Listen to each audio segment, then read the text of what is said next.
السلام علیکم ورحمۃ اللہ وبرکاتہ۔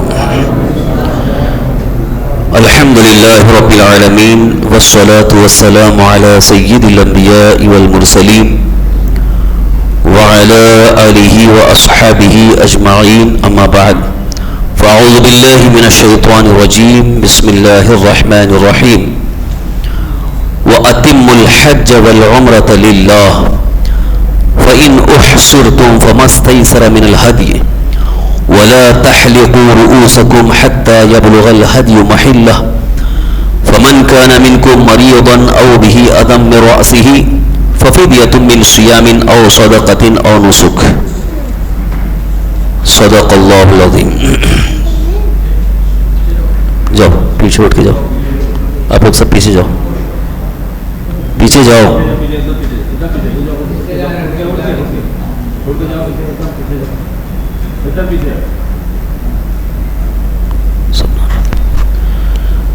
حصول برکت کے لیے آئیے ایک مرتبہ درود شریف پڑھ رہے ہیں۔ اللہم صلی وسلم علی سیدنا مولانا محمد معن الجود والکرم وعلی آلہ واصحابہ بارک وسلم۔ صلاة و سلاما علیک یا رسول اللہ، صلاة و سلاما علیک یا حبیب اللہ۔ الحمدللہ، اللہ کے فضل و کرم سے قرآن کریم کی تفسیر کا یہ سلسلہ پھر سے جاری ہے۔ گزشتہ سنیچر اپنے اس درس میں سورہ بقرہ کی آیت نمبر 195 کی تفسیر بیان ہوئی تھی۔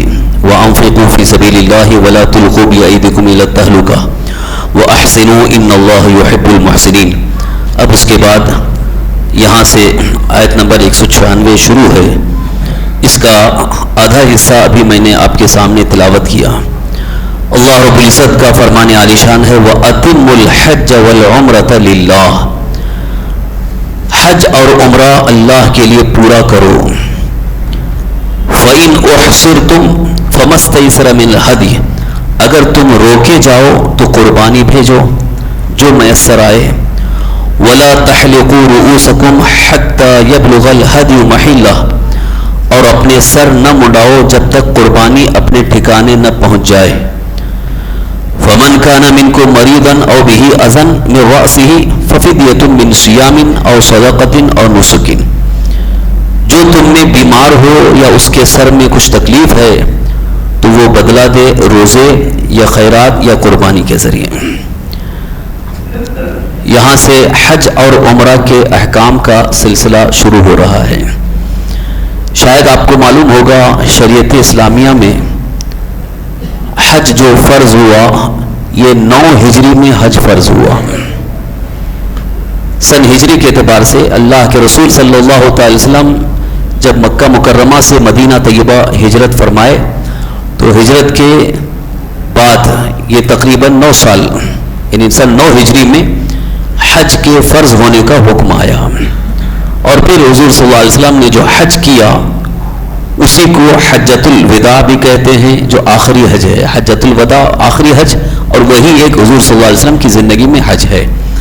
باقی عمرہ جو ہے اور اس کے علاوہ ہیں۔ یہاں سے اللہ تعالیٰ کا جو یہ فرمان ہے، اتم الحج والعمرہ، اللہ کے لیے حج اور عمرہ پورا کرو۔ حج تو فرض ہے اور عمرہ یہ نفل ہے، فرض نہیں ہے۔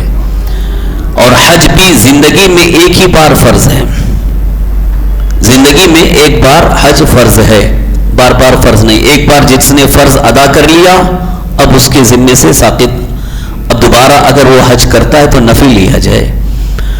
جیسا کہ بہت سارے ایسے بھی حضرات ہیں جو اپنا حج فرض ادا کر چکے ہیں اور اپنے والدین کے لیے، دادا دادی کے لیے یا بزرگان دین کے لیے حج بدل کرتے ہیں، تو وہ حج بدل جو ہے وہ ان کے لیے نفل ہی ہے، لیکن جن کی طرف سے حج ادا کر رہے ہیں وہ ان کی طرف سے حج فرض ادا ہو جائے گا۔ یہ سب حج کے یعنی حج فرض جو ہے وہ یا حج بدل اس کے مختلف احکام ہیں، انشاءاللہ اس کو تفصیل کے ساتھ انشاءاللہ بیان کریں گے۔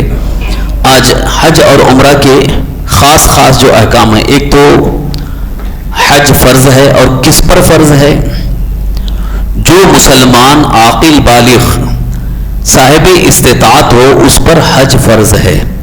صاحب استطاعت کا مطلب یہ ہے کہ جس کے پاس اتنی دولت، اتنا مال، اتنی رقم ہے کہ جہاں پر وہ موجود ہے وہاں سے لے کر مکہ مکرمہ تک جانے کے لیے جو سفر خرچ ہے وہ اس کے پاس موجود ہو، یعنی جا کر کے واپس آنے تک جتنا خرچہ ہے، کرایہ اور جو زاد راہ ہے، کھانے پینے وغیرہ کا خرچ، اور ساتھ ہی ساتھ اگر اس کی کفالت میں اس کے بیوی بچے ہیں اور ان کو یہاں چھوڑ کر کے جا رہا ہے تو ان کا جو خرچ ہے وہ بھی اس کے پاس موجود ہو، تو اتنی رقم جس کے پاس موجود ہوگی وہ صاحب استطاعت ہے، اب اس پر حج فرض ہو گیا۔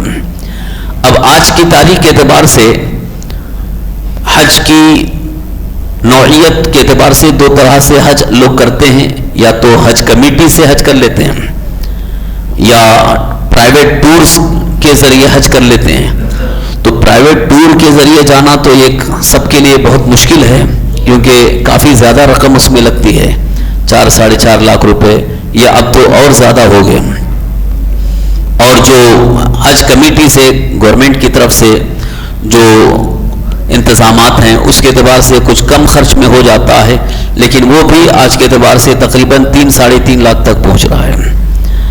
تو جس کے پاس اتنی رقم موجود ہو، یعنی جو چاہے وہ حج کمیٹی سے جا رہا ہو یا پرائیویٹ ٹور سے جا رہا ہو، لیکن حج کمیٹی سے جانے کے لیے جتنے انتظامات ہیں وہ انتظامات ہمارے پاس موجود ہیں، تو ایسی صورت میں ہمارے اوپر حج فرض ہو گیا۔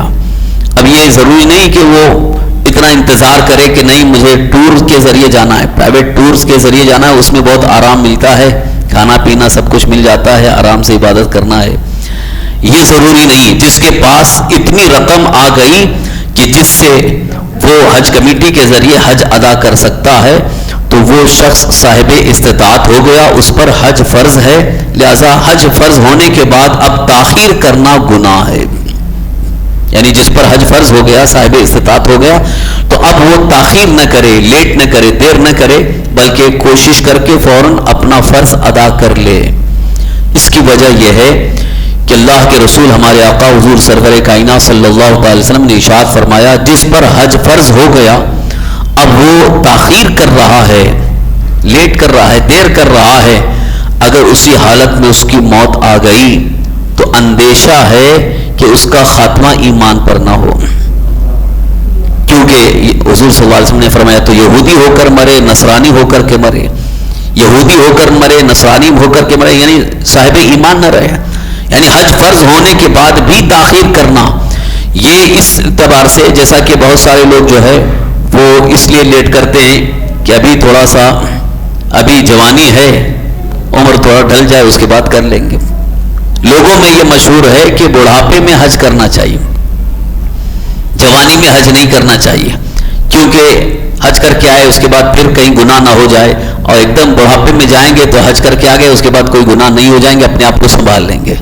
یہ غلط خیال ہے، غلط تصور ہے، ایسا نہیں۔ جس پر حج فرض ہو گیا، صاحب استطاعت ہو گئے، چاہے جوان ہو یا ادھیڑ عمر ہو، وہ حج جلدی سے ادا کر لیں، بلکہ جوانی میں اگر صاحب استطاعت ہو گئے تو جوانی میں حج کرنا زیادہ بہتر ہے۔ بڑھاپے کی بنسبت جوانی میں حج کرنا یہ زیادہ اچھا ہے، زیادہ بہتر ہے، کیونکہ سارے ارکان جو ہے بڑے اچھے انداز سے ادا ہو جاتے ہیں۔ بڑھاپے میں جو اکثر جاتے ہیں ان کو اتنی تکلیف رہتی ہے، اتنی تکلیف ہوتی ہے کہ 7 چکر طواف کرنے کے بعد وہ تھک کے بیٹھ جاتے ہیں، اب سعی کرنا کہاں۔ خاص طور پر جو حج کے 5 دن ہیں، وقوف عرفہ، مزدلفہ آنا، پھر مینا میں آنا، کنکری مارنا، جمرات پر جانا، کنکری مارنا، قربانی کرنا، یہ 5 دن جو ہے بہت مشکل دن ہوتے ہیں۔ ایک ساتھ جو ہے اس کے اوپر محنت اور مشقت کا سلسلہ شروع ہو جاتا ہے۔ اب ایسے میں جو بڑھاپے کی حالت میں ہیں وہ تھک ہار کے بیٹھ جاتے ہیں، نہیں کر پاتے ہیں۔ اس وقت یا تو پھر وہ عجیب عجیب انداز سے کہ بہت مجبوراً جیسے کوئی چیز کی جا رہی ہو، ایسا وہ کر لیتے ہیں، مگر ایسا بہتر نہیں ہے۔ حج کرے تو اچھے انداز سے کرے۔ طواف بھی جوانی کے عالم میں اگر طواف کر رہا ہے تو بڑے اچھے انداز میں طواف کر لے جائے۔ تو اس لیے کوشش یہ ہونی چاہیے کہ جوانی میں اگر صاحب استطاعت ہو جائیں تو حج فرض ہی ادا کر لیں، اور عمرہ تو یہ نفل ہے، بہت سارے لوگ یہ بھی سمجھتے ہیں کہ ابھی عمرہ کر لیں گے بعد میں پھر حج کر لیں گے، تو عمرہ میں کم سے کم لاکھ سوا لاکھ روپے خرچہ ویسے ہی ہو رہا ہے. اگر کوشش کر کے وہ اور کوشش کر کے حج کے ہی اخراجات پورے کر لے، حاصل کر لے، جمع کر لے اور ڈائریکٹ حج ہی کرے، تو حج میں تو ساتھ ساتھ عمرہ بھی تو ہو جاتا ہے، عمرہ بھی ہو جاتا ہے، حج بھی ہو جاتا ہے. کیونکہ حج تمتع میں جو ہے وہ پہلے عمرہ ہے، اس کے ساتھ حج ہے، یا قران ہے.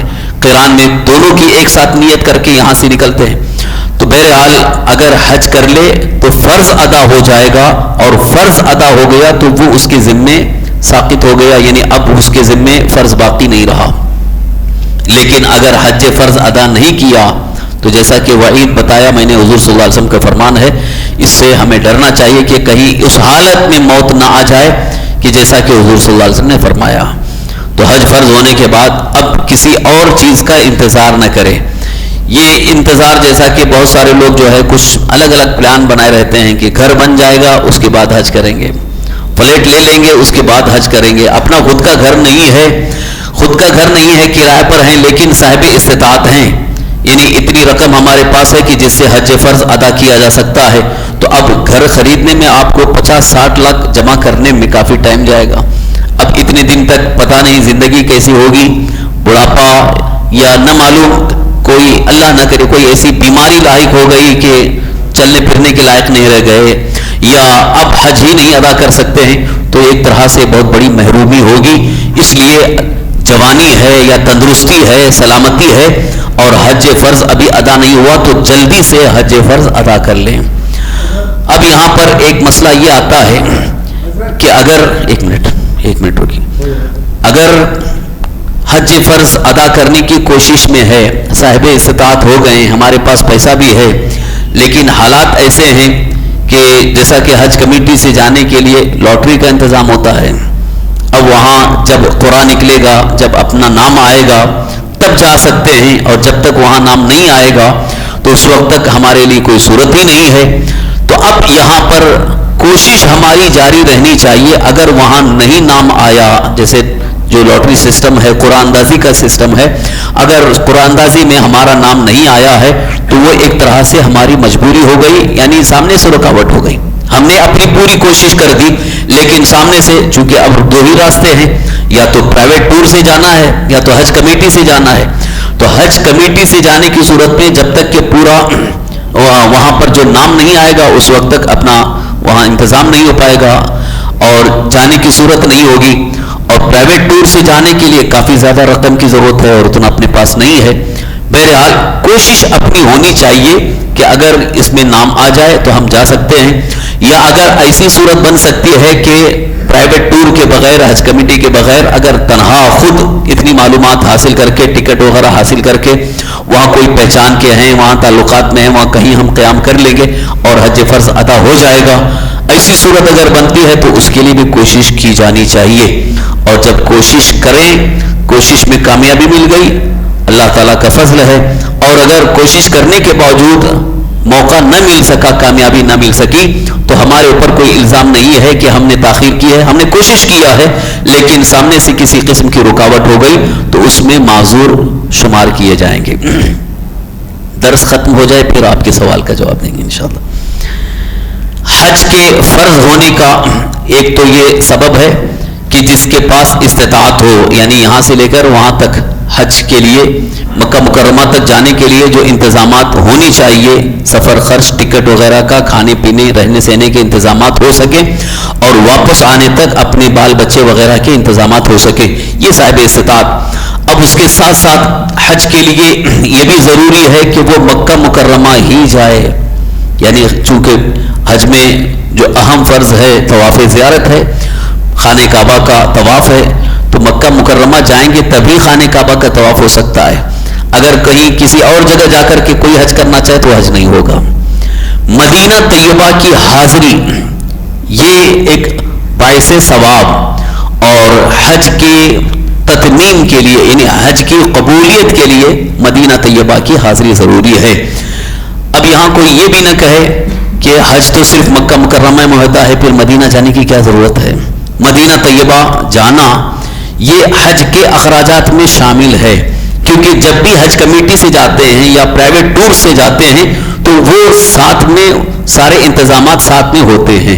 یعنی حج کمیٹی سے بھی اگر جا رہے ہیں تو حج کمیٹی سے بھی اتنی ہی رقم لی جاتی ہے کہ جس سے آپ مکہ مکرمہ میں جب تک رہنا ہے وہاں تک، اور پھر وہاں سے مدینہ طیبہ جب آئیں گے 8 دن کم سے کم وہاں پر رہنے دیا جاتا ہے.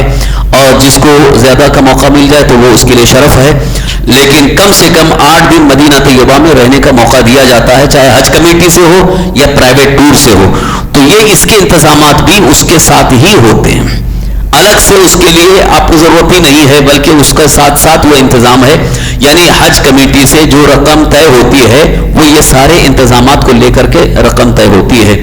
لہذا اگر مکہ مکرمہ پہنچے، ارکان حج ادا ہو گئے، اس کے بعد پھر مدینہ طیبہ کی حاضری بھی نصیب ہو جائے تو یہ بہت ہی نصیب کی بات ہے، یہ بڑے کرم کی بات ہے. اس لیے کہ اللہ کے حبیب ہمارے آقا حضور سرور کائنات صلی اللہ علیہ وسلم نے ارشاد فرمایا، جس نے حج کیا اور میری زیارت نہیں کی اس نے گویا مجھ پر ظلم کیا.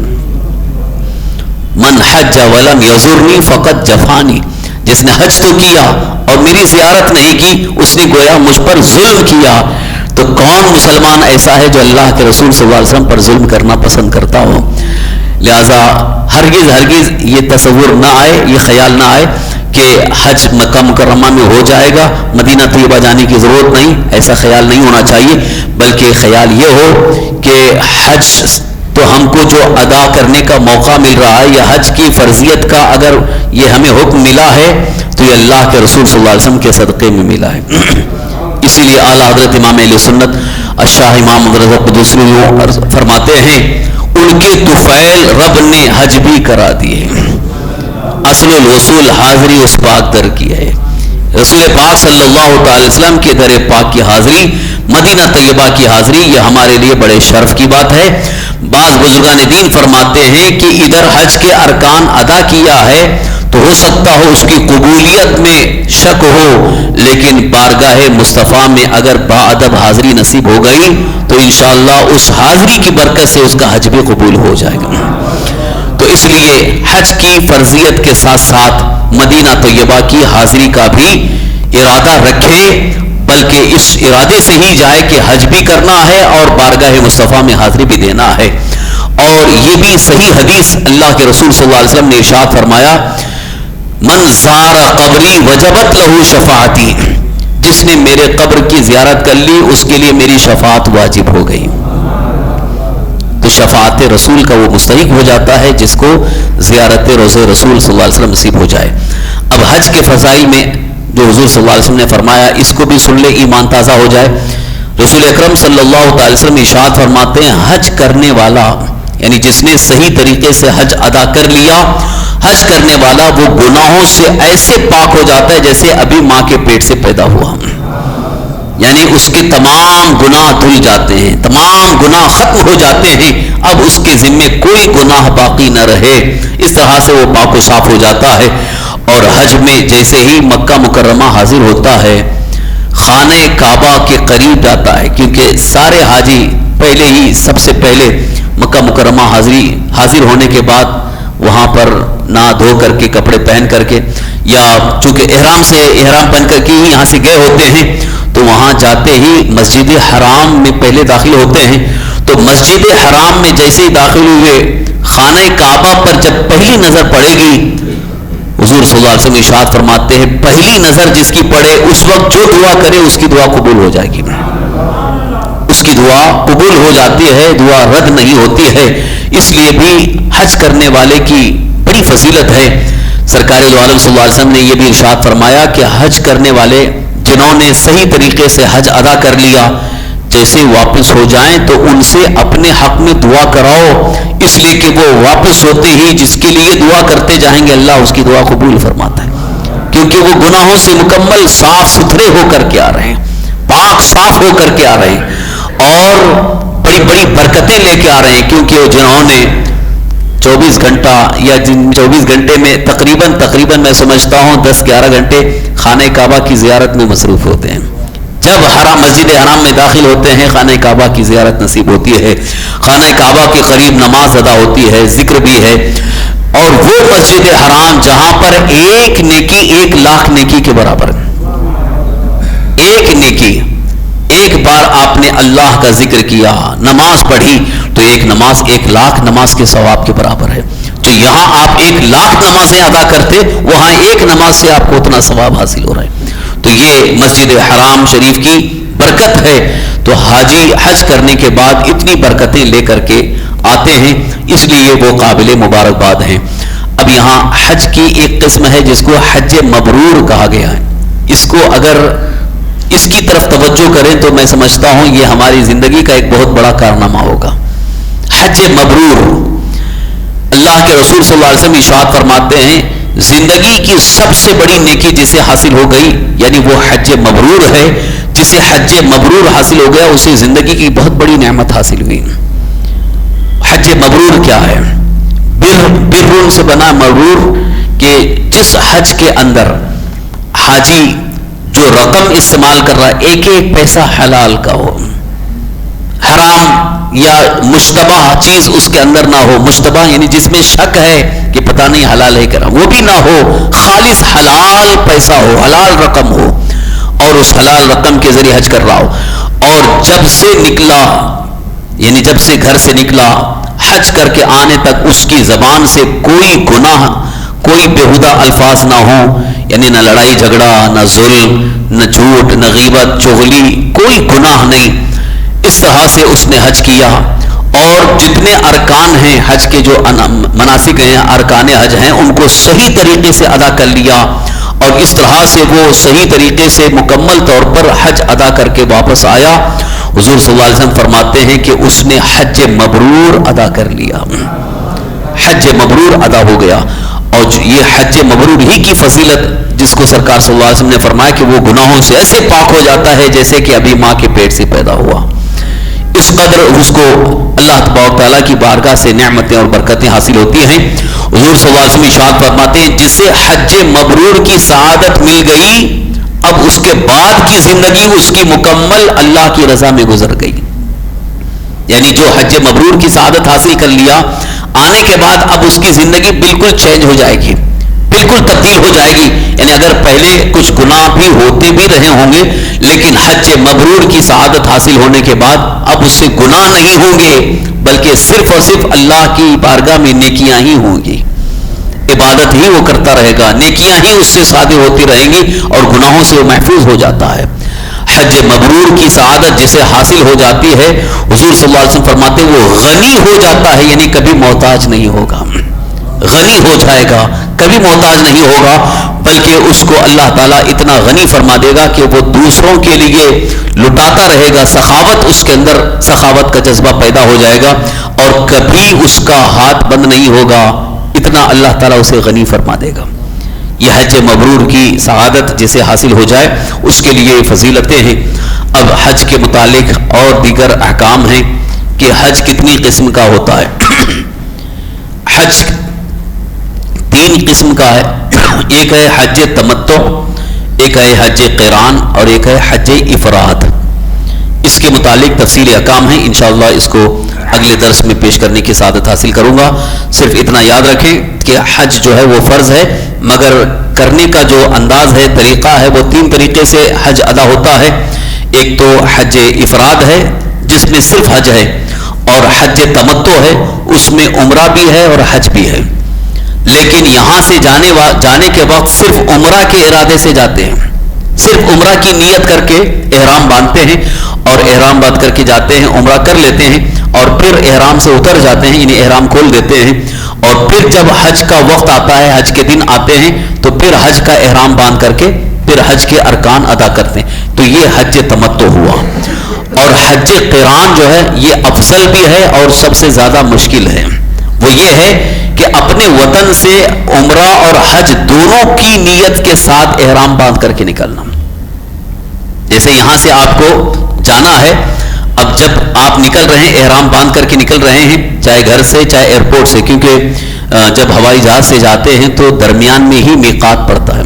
میقات جہاں سے ہم کو احرام کی حالت میں گزرنا ہے، احرام پہن کر کے آگے بڑھنا ہے. بغیر احرام کے میقات سے آگے چلے گئے تو دم لازم ہو جائے گا، یعنی ایک جرمانہ لازم ہو جائے گا. پینالٹی ہوگی، وہ دم یعنی قربانی دینا ہوگا. تو بغیر احرام کے میقات سے آگے نہیں جا سکتے. تو اس کے لیے یہیں سے احرام باندھ کر کے جاتے ہیں، کیونکہ ہوائی جہاز میں جب بیٹھتے ہیں ہو سکتا ہو بیٹھے بیٹھے آنکھ لگ گئی اور ہوائی جہاز گزر گیا. حالانکہ سعودی ایئر لائنس میں بتایا جاتا ہے کہ یلملم جو ہمارے لیے میقات ہے وہ آنے سے پہلے بتاتے ہیں، لیکن پھر بھی بہتر تو یہی ہے کہ چاہے یہاں سے یا ایئرپورٹ سے احرام باندھ کر کے ہی ہوائی جہاز میں بیٹھے، اور جب ہوائی جہاز میں بیٹھے تو آپ نیت کر لیں. یا اگر ایئرپورٹ پر ہی اگر احرام باندھ کر کے 2 رکعت شکرانے کی نماز جو پڑھی جاتی ہے، یہ واجب نہیں ہے. احرام باندھنے کے بعد 2 رکعت یہ شکرانے کی نماز ہوتی ہے جو نفل نماز ہے. شکرانے کی 2 رکعت نفل نماز پڑھنے کے بعد نیت کر کے تلبیہ شروع کر دیتے ہیں. تلبیہ لبیک اللہم لبیک لا شریک لک لبیک ان الحمد والنعمت لک والملک لا شریک لک. یہ تلبیہ اس کو کہتے ہیں. 3 مرتبہ پڑھے اور نیت کر لیا، تو اب جو نیت اس نے کر لیا اس کے مطابق اس کو ادا کرنا ہے. یعنی یہاں سے جاتے وقت اگر عمرہ اور حج دونوں کی نیت کر کے احرام باندھا اور دونوں کی نیت کر کے تلبیہ شروع کیا، تو اب جب وہاں پہنچیں گے مسجد حرام مکہ مکرمہ پہنچنے کے بعد سب سے پہلے عمرہ کریں گے. عمرہ کر کے پھر احرام نہیں کھولنا ہے، احرام کی ہی حالت میں رہنا. تو احرام کی جتنی پابندیاں ہیں وہ پابندیاں پوری کرنی ہوگی، یہاں تک کہ جب حج کے دن شروع ہو جائیں گے یعنی 8 ذی الحجہ سے. ویسے تو حج کمیٹی سے جو ہے 7 ذی الحجہ کی رات کو ہی لے کے چلے جاتے ہیں وہاں مینا کی طرف.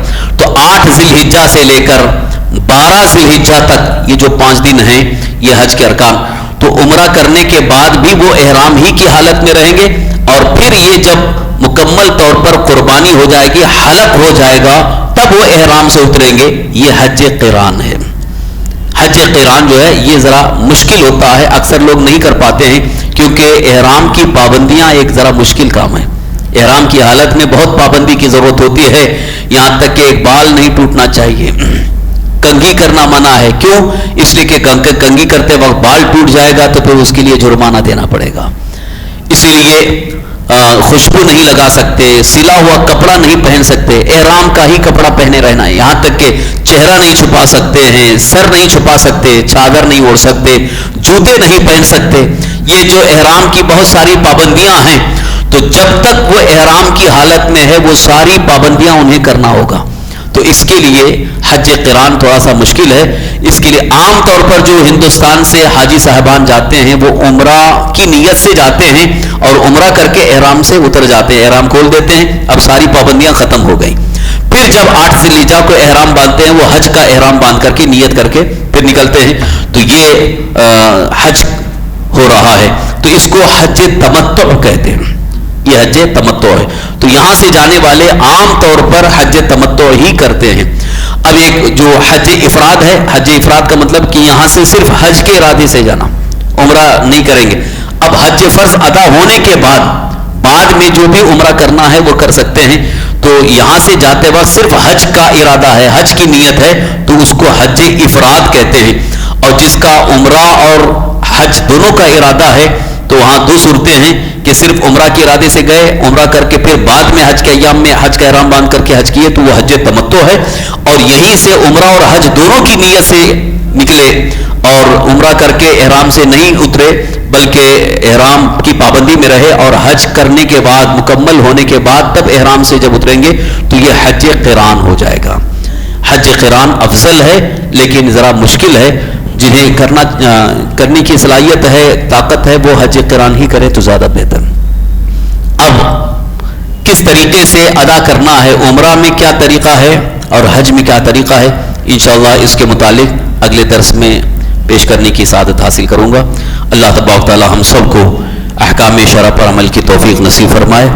بالخصوص جن حضرات نے ابھی تک حج ادا نہیں کیا، یا اللہ یا رحمان و رحیم انہیں حج ادا کرنے کی توفیق نصیب فرما.